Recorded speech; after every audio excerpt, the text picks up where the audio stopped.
Day 8 on Friday, July 8th at the U.S. Team Trials Track and Field was a day for ducks.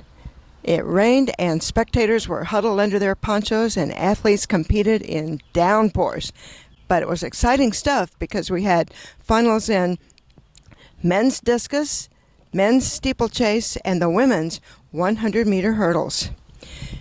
In the men's discus, we basically have 3 interesting new people who are all unattached.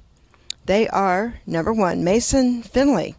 He was an All-American for Kansas and Wyoming, and he was also an All-American in the shot put.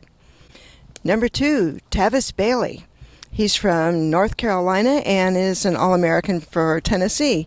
He also happens to be a football offensive lineman who changed careers when he became the North Carolina state record holder in the discus throw. Finally, Andrew Evans is third. He's from Portage, Michigan, and he threw for Kentucky. He also competes in other throws, the hammer, the shot put, and the weight throw. As it happened, the field included 2012 Olympians Lance Brooks and Jason Young, but they will not be going to Rio. In the men's steeplechase, favorite Evan Jager did not disappoint. In fact, Jager set the American record in Paris last April 2015 in a time of 8 minutes and no seconds and 44 hundredths of a second. So the fact that he was an Olympian in 2012, where he was 6th in London, meant that he was the odds-on favorite, and there he was, right out in front. It was a bigger issue for who was going to be 2nd and 3rd. Hillary Bohr, who runs for the United States Army, came in 2nd, and Don Cabral, who was also an Olympian in London, came in 3rd. The future looked pretty good because Michigan's Mason Furlick led through the first 3 laps.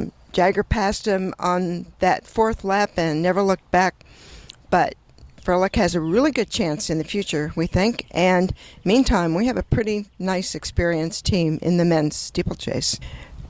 The women's 100-meter hurdles. This is the deepest field of any event. 35 women were qualified to compete in this event, and it was amazing to see people like the reigning silver medalist from London eliminated in the semifinal. Coming in first was Brianna Rollins. She's the American record holder and also is the world champion from 2013. Her times could easily win the Olympics. She competed for Clemson and was NCAA champion 3 times.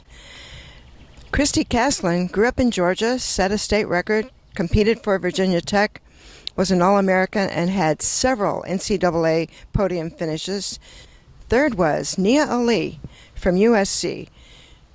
She was an All-American heptathlete at USC, as well as being the NCAA 100-meter hurdles champion. She also was 2014 and 16 indoor champion, and in between that, she had a little kid. Among the people who did not make it to Rio was Kenny Harrison, who finished 6th. She is the American record holder in that event. There was another event, it was not a final, which provided the shocker of the day. Shamir Little, Texas A&M, NCAA champion, Pan Am Games champion, World Championship silver. If you've ever watched track on TV, you've seen her. She's the one who wears the trademark flower. Well, in the first round, she wore her Texas A&M colors and advanced to the semifinals. In the semifinal, this is one of those where the top 4 in each heat advanced to the final. There was nobody qualifying on time.